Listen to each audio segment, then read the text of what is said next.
Hey everyone, this is Stevie Richards. Welcome back to the home studio. And in today's video, we're going to do a follow up on the go to sleep finisher, which was the Z360 by Zoe Stark in the debut episode of my breakdown analysis for matches and finishes in this case.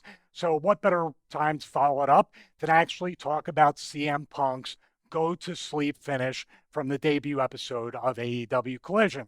Here we have CM Punk, we have Juice Robinson, who, by the way, messaged me and said he grew up watching me as a kid. So I don't know if that's a compliment or not. I'll take it as a compliment because Juice is a great worker and is a great person as well. So here we have the go to sleep. And you're probably wondering right now as we look at this, here are the ring ropes here and here. So they're cheating off. If you're looking from the hard cam, they're cheating to the right, which are like, don't you usually do the finish in the center of the ring? That's true. Someone who's taken plenty of go to sleeps in my life. I've gone to sleep quite a bit. So, so this right here, the reason why this is a six-man tag team match.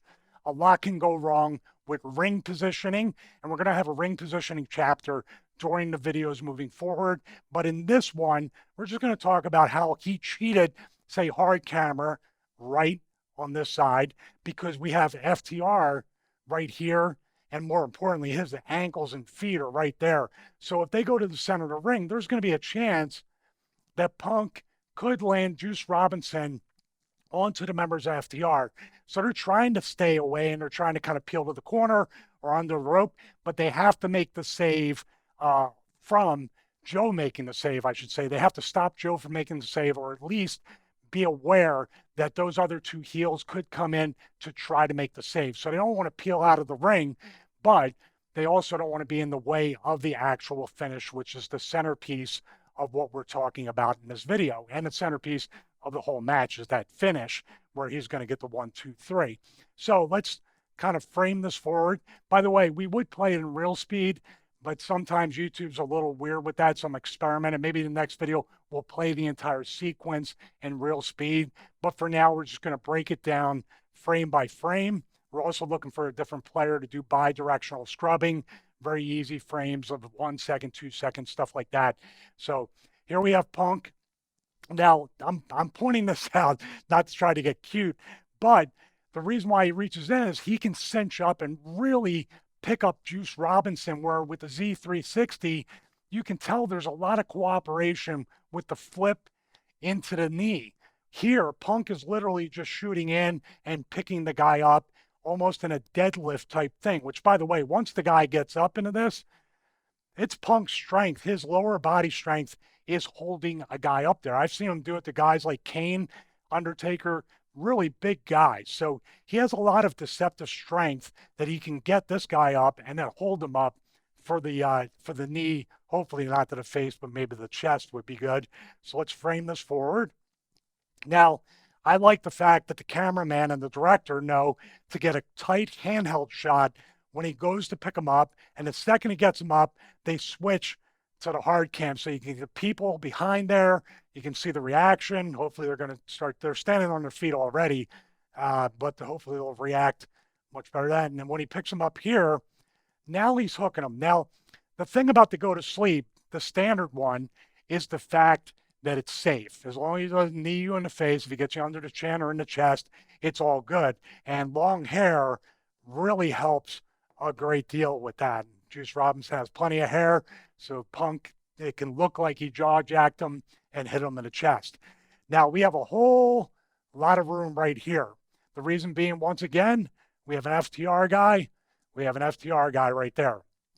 We do not want to have someone bump on their ankles, and we do not want to have somebody get hurt. It's not what the business is about. It's about really just being as safe as possible. And Punk's even cheating even more towards the ropes right here, even closer than he was before.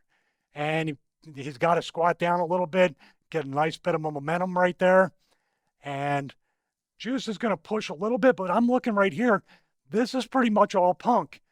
Juice's hands are right here. They're not pushing off his shoulder. That's what I used to do when I used to take the go to sleep. I would push off the shoulders and then try to hopefully block getting my teeth knocked out. But here we go. Very safe. Now look at Juice's feet. They're going to land flat. Now with Zoe's finisher, when she did the backflip into the go to sleep, you don't know where your feet are going to land. You don't know where her knee is going to come up. You don't know where you're going to bump, what you're going to do. It's just too many unknown parameters with taking the finish. It's just not a good thing. And even Zoe could get hurt with this. But with Punk, he's literally doing this. And Juice got his hands on his shoulder last second, but not really as much as I used to. I used to really push off of Punk's shoulders, almost to the point where I was trying to push him down underground. But Juice takes it better than I do. Here, when he lands, it comes up. Cameraman and director, you deserve thumbs up like that, because at the point of impact, at the point of the quote contact, they're going to switch camera angles because Punk is protecting Juice Robinson, which is the whole thing about being in the business, protecting your opponent. And once it comes down, boom. Now, it's very safe. He might have missed it a little bit, but that camera cut on action is perfect for pro wrestling. That's what you want with a director and with hard cam and then handheld back and forth. That guy held his position and made sure that he was there. The camera positioning of the handhelds during this, production-wise, are very important to capture everything, but also to prevent exposing anything that might have missed. And there he goes. He takes it, and Juice takes a great bump, just like that. Ooh, see that? I'm looking at that. That right there. Oh, that's scary. Look at this elbow. I hate to do that to you, Juice, but man, you could have hyperextended, dislocated your elbow. You could have broke your wrist. You could have separated your shoulder here. That's, man, you just want to take that bump. And I always made sure my arms were in front of me when I took the bump. That right there is a little bit scary. Look at that. That is, I don't know about that. You don't know sometimes. It's a freak thing. I think maybe he just wanted to throw his hand back instinctively. Drop my pen, pick it up right here. I just really am scared about that right there and what could have happened to the kid. I really like Juice Robinson. He's a hell of a talent. He had to take the go to sleep because I think Tony Khan wants Punk to either work Joe and or Jay White. So Juice Robinson has the Stevie Richards position right there. The Stevie Richards job, no pun, well, maybe a pun intended on that. And that is the end of that. Punk covers him and hooks the leg. Now, the hook of the leg is very important. And also right here, his shoulder to chest or back to chest, because I'm a thinner guy. So Punk would always do back to chest pins like that as well as I would. And they're much stronger pins. And there you have. I have to say, we're not going to play the audio, but Kevin Kelly, really great job. 1, 2, 3, go to sleep on the 1, 2, 3. Really cool. Didn't see that done before. Hopefully, it's something that'll be commentated like that again, because I like that. Kevin Kelly is one of the best, most underrated, but he's one of the best commentators out there, and I enjoyed working with him. I worked with him in Lucha Libre USA. I was not a good commentator. He was very good. He made up for my weaknesses. And if I had the chance to do it again, I would definitely be better prepared and a better commentator. Now you see here, FTR came in to stop Joe from making the save. That's why they stayed in the ring. And that's why Punk cheated towards these ropes for to go to sleep. So really great. I mean, a great 6-man tag, lots of great talents in this match, and really good on the finish. They did a little bit of an overbooked finish with the Shatter Machine, and they got right up into the go to sleep.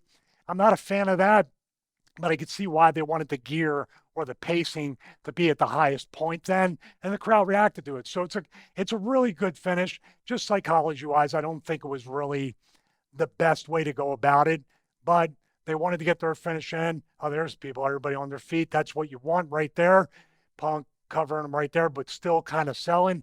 Really good job. So that is the actual go to sleep, the go to sleep that I wish Zoe Stark would do. Much simpler, much safer, much more effective. And also, when the opponent's on your shoulders, like you saw before, the fans come to their feet. With Zoe's, like I said in the first video, the flip and the go to sleep is over before the fans even know it. So that's why I wish she would switch to this. This is definitely a great finish, and it's good to see Punk back, although I don't know if everybody feels that way. He was always cool to me, so I'm happy to see anybody getting a job, getting a spot, getting on TV, no matter who it is. If you're a talent and you deserve to be on TV, then you should be on TV, and that's my opinion. Thank you guys so much. God bless each and every one of you. Have a great day.